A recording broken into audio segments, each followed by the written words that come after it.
Also, state whether each of the angle is accurate, right, or obtuse. Okay, तो ये जो है इसका साइज कितना हो सकता है, क्या लग रहा है? Less than 90 definitely. Definitely less than 90। तुम देखो ये जो नंबर सी में जो फिगर है इसको अगर देखोगे तो ये ब्लू पार्ट में देखो, ये ब्लू पार्ट में जो एंगल यहाँ पे रेड कलर का किया हुआ है, रेड एरो दिया हुआ है ना यहाँ, तो उसका साइज क्या होगा बोलो? एक्यूट ना, ओनली ये जो रेड वाला जो है दो एरो के बीच में, ये इसके बराबर लग रहा है दोनों? थोड़ा थोड़ा है ना, तो ये जो हो जाएगा 1/8 हो सकता है ना, 1/8 तो नहीं हो सकता है, 1/8 से भी कम लग रहा है हमें, है ना? ये हमको लगता है ये यहाँ से यहाँ 1/12 होगा, वो 1/12 होगा, ये जो है 1/12। अगले देखो इस पेज में देखो, ये जो एंगल है, ये जो एंगल है, ये एंगल और ये जो एंगल है यहाँ, ये दोनों इक्वल लग रहा है ना, तो 1/12 था, तो 1/12 होगा। फिर ये देखो ये हो जाएगा 1/12 से डबल लग रहा है हमें, है ना? देखो अगर यहाँ पे एक लाइन होता है तो कितना इधर के लग रहा है ना 1/12, इधर 1/12, ऐसा हो सकता है क्या? नहीं, देख लेते हैं इधर 1/6 टाइप का लग रहा है ना, 1/6 कितना हो जाएगा? नॉट एग्जैक्टली 1/6, हाँ बोलो, ये 1/6 हो जाएगा। इधर लिखना था कि ऑब्ट्यूज राइट है या हाँ, हाँ। Okay, you may need to use the communication, okay, वैसे state whether each of the angle is accurate. Okay, so ये जो एंगल है जो 1/12 मैंने लिखा है, ये क्या होना चाहिए? एक्यूट। एक्यूरेट। ये क्या है? ये राइट एंगल से छोटा है तो क्या होगा? ये राइट एंगल मतलब 90 डिग्री से छोटा है तो एक्यूरेट होगा। ये भी, ये जो एंगल है 90 डिग्री से छोटा है तो क्या होगा? एक्यूट। ये भी 90 डिग्री से छोटा है, एक्यूट। ये देखो ये 90 डिग्री से ज़्यादा है, ऑब्ट्यूज। ऑब्ट्यूज। ये भी 90 डिग्री से ज़्यादा है, ऑब्ट्यूज। ये क्या लग रहा है, 90 डिग्री हो सकता है क्या? इधर से अगर हमको तो लग रहा है 90 डिग्री होगा, ये घुमा के देखो इसको थोड़ा, है ना, 90 डिग्री है ये, तो ये राइट एंगल होगा। ओके, नेक्स्ट में चलते हैं हम लोग। Gauge the measure of turns made by the arrow in each of the following cases, verify with combination of angle measurement tools. Okay, तो हमको तो ये देखो क्वेश्चन नंबर ए जो है 2A, हाँ।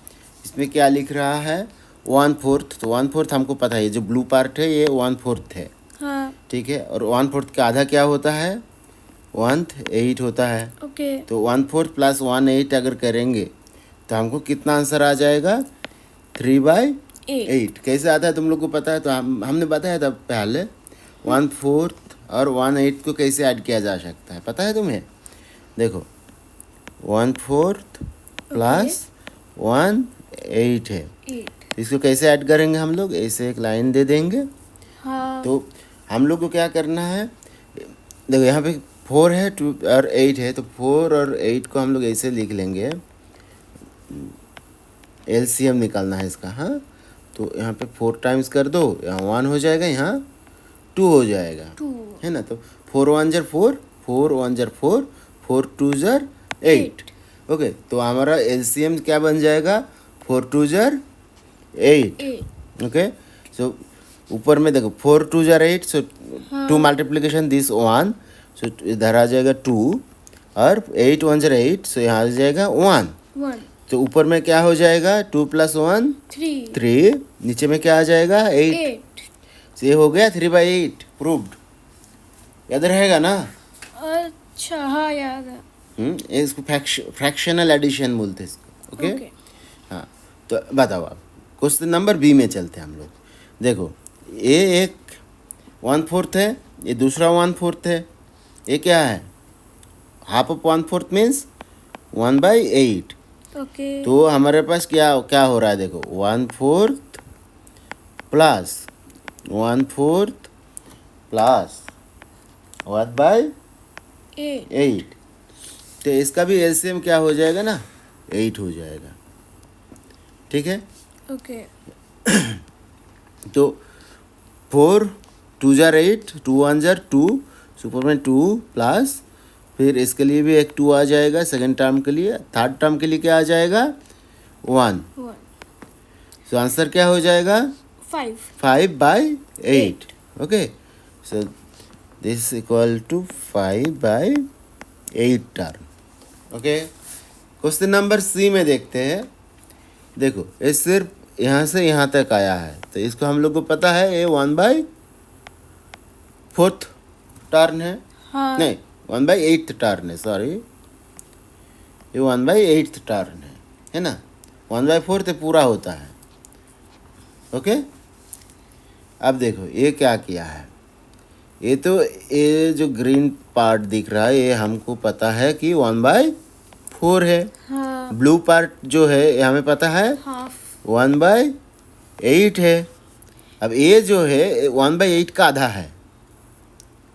ये जो येलो पार्ट में जो दिख रहा है ये दिस इज हाफ ऑफ 1/8। 1/8 पता है ना हमको, ये 1/8 है, तो उसका आधा ये आधा है।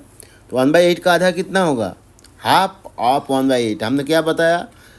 जहाँ पे भी बोलेंगे हाफ ऑफ 1/8 मतलब हाफ मल्टीप्लिकेशन 1/8। तो इसका साइज क्या हो जाएगा? 1 ऊपर में, 2 8 जार 16, 16 नीचे, सो 1/16 हो जाएगा। तो इसका टोटल टर्म कितना हो गया? तो आप कैलकुलेट करो। 1/4 प्लस 1/8 प्लस 1/16। ये सब का अगर तुम एलसीएम निकालोगे 4 8 और 16 का, तो कितना आ जाएगा? 16 आएगा, 16। ओके। ओके क्योंकि देखो 4 8 और 16 यहाँ पे लिखो। 4 से करो डिवाइड। 4 1 जार 4, 4 2 जार 8 एंड 4 जार 16। ओके, नाउ 4 2 जार 8, 4 8 जार 32। नो सर, तो यहाँ पे 32 आ जाएगा LCM 32। Okay, now 4 how many times it goes under 32? No, 4 8 जार 32, 8 1 जार 8, सो ऊपर में 8 आ जाएगा इसके लिए। हाँ। 4 8 जार 32, सो 4 आ जाएगा इसके लिए। एक्चुअली यहाँ पे 16 ही होना चाहिए था, चलो कोई बात नहीं। तो 16 2 जार 32, 2 आ जाएगा यहाँ। तो आंसर का निकाल लेते हैं। 14 प्लस बाई 32, इसको ऊपर नीचे में 2 से ये कर दो, डिवाइड कर दो, तो ऊपर में 7 हो जाएगा। 7 2 जार 14 और नीचे में क्या हो जाएगा? 16 2 जार 32। सब कुछ मिला के क्या आंसर आ जाएगा? 7/16। ओके। तो आंसर इसका हो जाएगा 16 turns. Okay, measure each angle in the given shapes. Okay, write the measures of the angles in term of turns and describe whether they are accurate, obtuse or right angle. Okay. Okay, so हमको क्या देखना है कि उसका as per turn हमको लिखना है पहले, उसका साइज क्या है। तो ये अगर यहाँ पे अगर एक लाइन होता तो पूरा एक राइट एंगल फॉर्म करता, मतलब 1/4 टर्न फॉर्म होता। तो ये उसका आधा लग रहा है हमें, तो ये जो है क्या होना चाहिए? 1/8 टर्न। 1/8 मतलब ये क्या हो गया? Half of right angle. So हम जो ए है, तो हम लोग यहाँ पे आंसर लिखते हैं एंगल ए, हम लोग ऐसे लिखते हैं angle A is what, acute angle. Then हमारे पास क्या है, एंगल बी लिखना है, एंगल बी। वो भी सेम टू सेम लग रहा है ए के साथ, है ना, तो वो भी 1/8 ही होगा। And this is also acute angle. Okay, वो हमको सी डी ए सब के लिए प्रॉब्लली लिखने को नहीं बोले हैं, क्योंकि ए और बी को हाईलाइट किया हुआ है, तो ए और बी का ही हम लोग लिखेंगे। बी तो नहीं, बी डैश है, ये बी तो यहाँ है, ये बी डैश है, ठीक है ना। आप देखो यहाँ पे डी है, ठीक है, डी का साइज कितना लग रहा है, क्या होना चाहिए,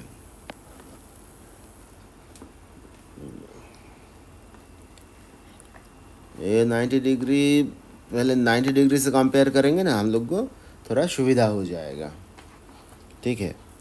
तो ये जो है ये 90 डिग्री है, तो ये लग रहा है हमको 1/6 होगा, है ना, 1/8 से ज़्यादा है, 1/8 से ज़्यादा, हाँ, तो वो ये 1/6 हो सकता है। तो ये 1/6 मतलब 90 डिग्री से कम, ये एंगल जो है 90 डिग्री से कम है, तो angle D is acute angle. Angle E अगर देखोगे, ये definitely more than 90 degree. Okay, इसका 90 डिग्री बेसिकली इससे 90 डिग्री होगा और ये एक्स्ट्रा है, तो एंगल ई जो है, सॉरी एंगल ई लिखना हमें, इज ऑब्ट्यूज। और क्या है, एंगल डी है जो कि लेस देन 90 डिग्री है, डी डैश है, सॉरी, तो डी डैश जो है ये हो जाएगा क्या, एक्यूट। एंगल एफ देखो, सी में एंगल एफ, ये क्या है, लेस देन 90 डिग्री है, तो ये एक्यूट है। हाँ, एफ जो है ये परफेक्टली 90 डिग्री है, इसलिए देखो इस यहाँ पे ऐसे करके दिया है, हाँ, है ना, F dash, sorry not F dash, F dash is a right angle. और जी का जो साइज है देखने से ही समझ में आ रहा है, वो 90 डिग्री से ज़्यादा है, तो जी इज ऑब्ट्यूज एंगल, ठीक है। चलो आगे, ड्रॉ एंगल्स